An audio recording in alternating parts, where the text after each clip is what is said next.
जिस देश में अमृत काल तक आरक्षण को ही देश की बर्बादी की सारी वजह मानी जाती हो एक बहुत बड़े तबके के द्वारा, उस देश में आरक्षण को लेकर समझदारी साफ कहां होगी।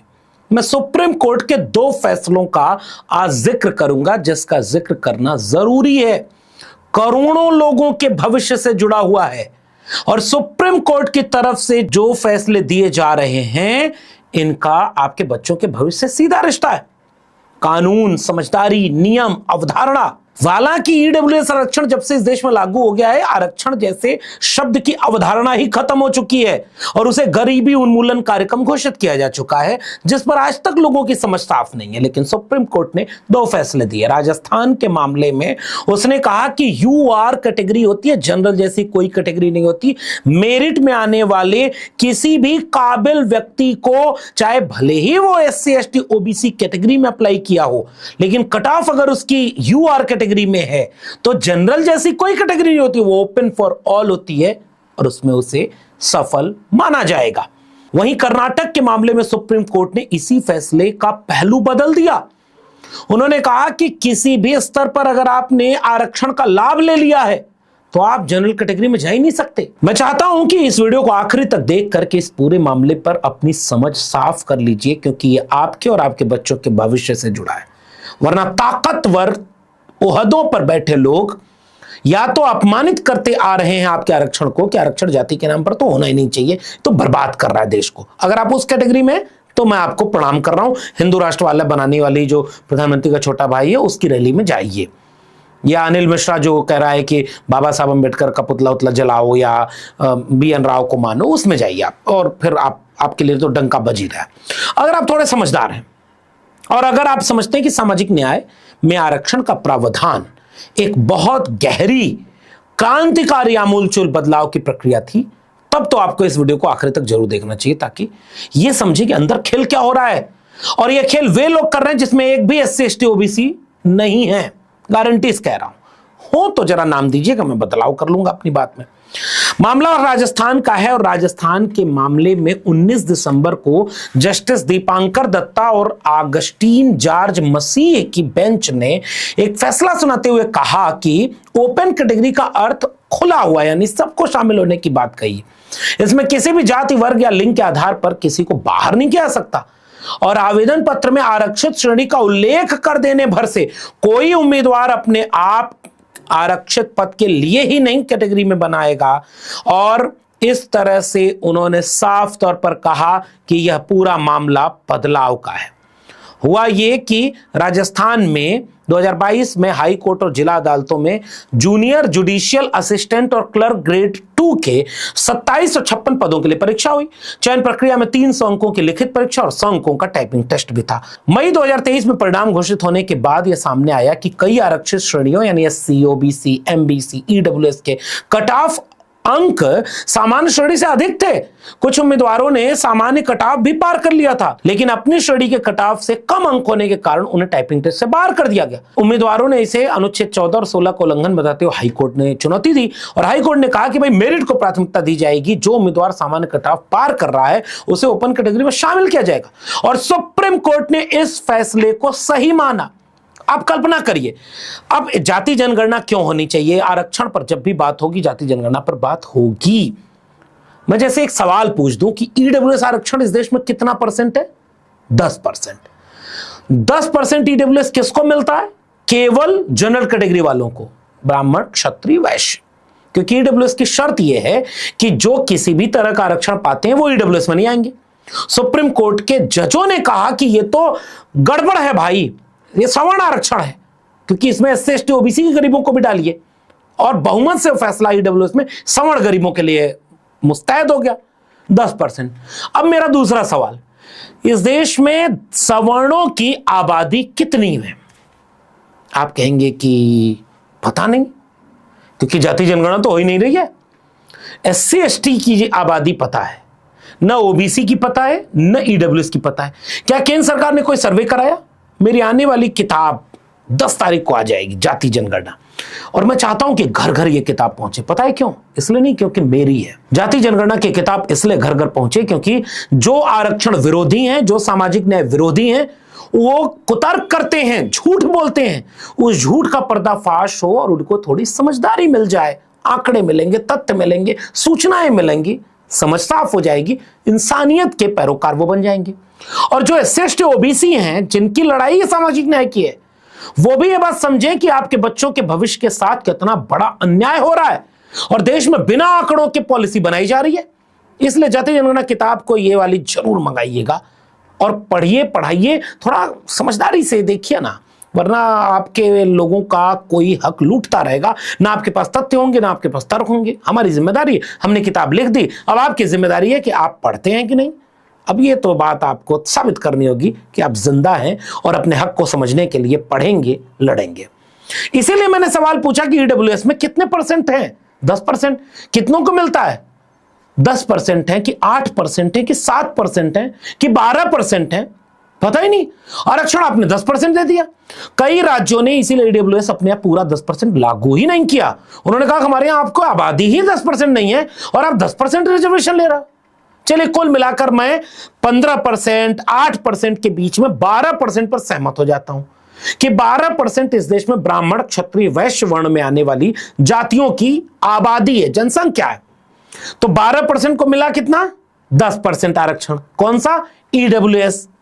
अब उसके बाद ओबीसी को कितना मिला? 27%। आबादी कितनी है? पता नहीं। मंडल कमीशन ने 1931 के आधार पर कहा था कि 52% है। आज जनगणना हो जाए तो पता चलेगा 60% से कम नहीं होंगे। कुछ लोग कहते हैं नहीं 50 होंगे, मैं बीच में यहां भी मान लेता हूं, 55% मान लेता हूं। रिजर्वेशन कितना मिला? 27। एससी एसटी वो आबादी बढ़ चुकी है, वो 16% से लेकर के 9% के आसपास तक मामला है, लेकिन रिजर्वेशन कितना मिला? 22%। मैं केंद्रीय सरकार की बता रहा हूं। तो अगर 12% सवर्ण है, उनको 10% ईडब्ल्यूएस भी मिल गया, तो 2% सवर्णों को 40% जनरल कैटेगरी रिजर्व।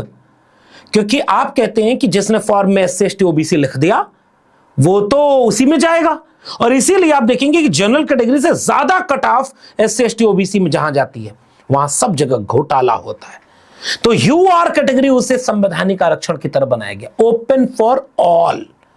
अगर ओपन फॉर ऑल नहीं होगी तो 15% से जितना ज्यादा आबादी शेड्यूल कास्ट की बढ़ी है, 7.5% से जितना आबादी शेड्यूल ट्राइब की बढ़ गई है, और 27% से ऊपर, 55 में से 27 घटा लीजिए, ये जो जितने परसेंट लोग बचे हैं लगभग 30%, तो ये सारे मिला के 40% लोग कहां जाएंगे?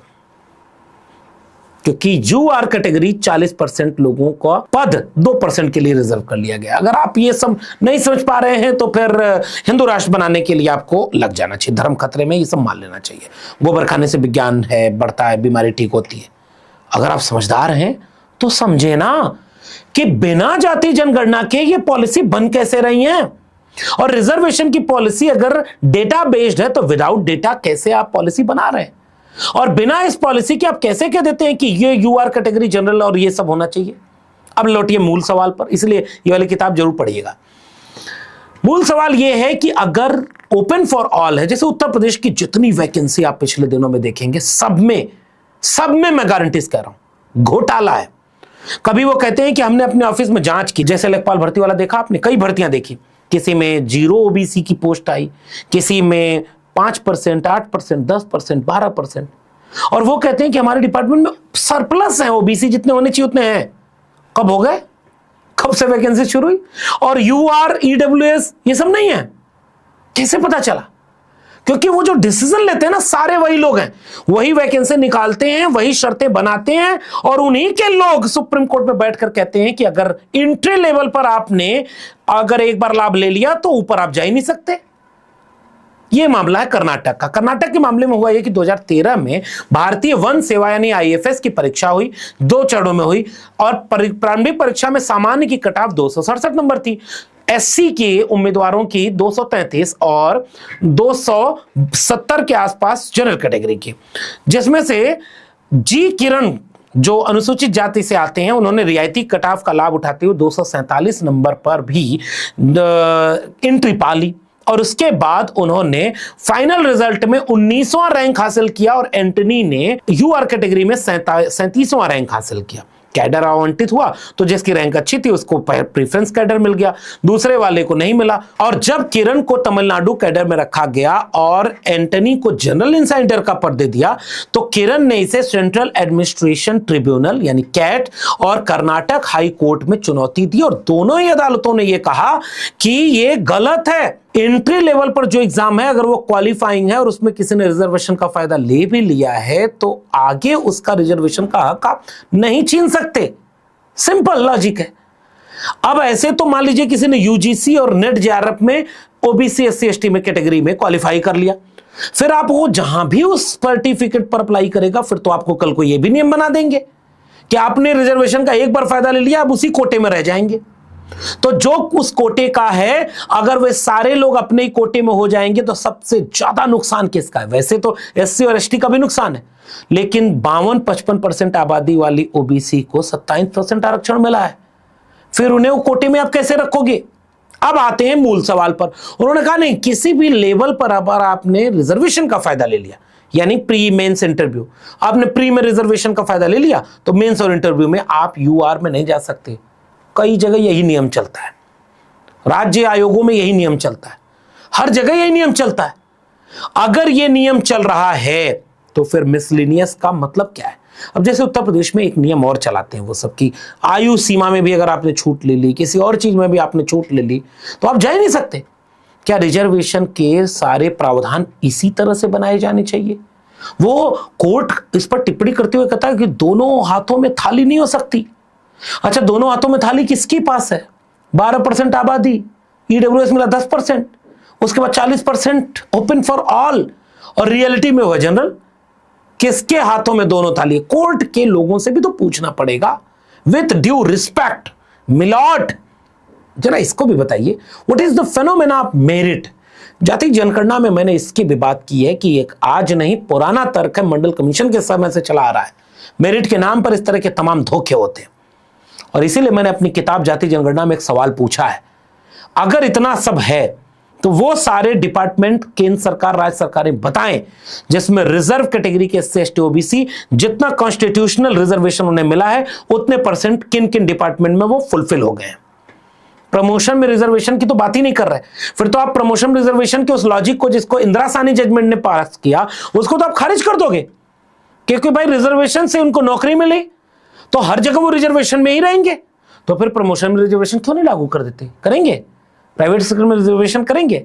ये सवाल बड़े मौजूद हैं और इतने बड़े सवाल हैं जिस पर कोर्ट इतना बड़ा फैसला ले लेती है। कोर्ट ने आज तक संज्ञान क्यों नहीं लिया कि यूआर की कट ऑफ से ज्यादा कट ऑफ कभी भी एससी एसटी ओबीसी की नहीं जा सकती?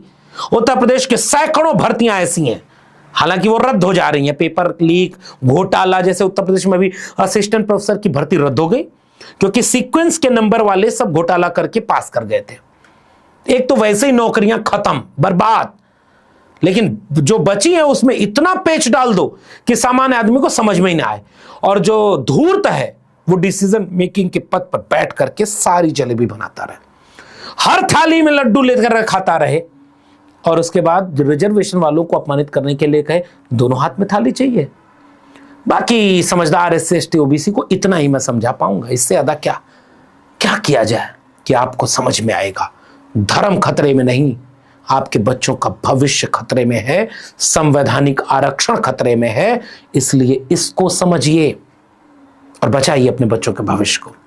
अगर कोर्ट में भी कोई ऐसा फैसला होता है तो समझिए, पढ़िए, जानिए कि मनुवाद कहां कहां हावी है, वरना सोई हुई कौम को तो जगाया जा सकता है, जो सोने का नाटक करे उसे कभी नहीं जगाया जा सकता।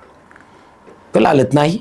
अगर वीडियो जरूरी लगे तो लोगों तक शेयर करिएगा, पसंद आई हो तो चैनल को सब्सक्राइब और शेयर करना मत भूलिएगा। बेल आइकॉन यानी घंटी बटन दबाएंगे तो अगली वीडियो की सूचना मिलेगी, जो ऐसे ही कोई जरूरी वीडियो होगी। ज्वाइन करेंगे तो हमें ताकत और हिम्मत मिलेगी कि अपना काम हम और बुलंदी से करते चलें। अगर आप इस वीडियो को ट्विटर यानी एक्स या फेसबुक पर देख रहे हैं तो डॉक्टर लक्ष्मण यादव को फॉलो करना मत भूलिएगा। फिर मिलेंगे, तब तक के लिए बहुत बहुत धन्यवाद।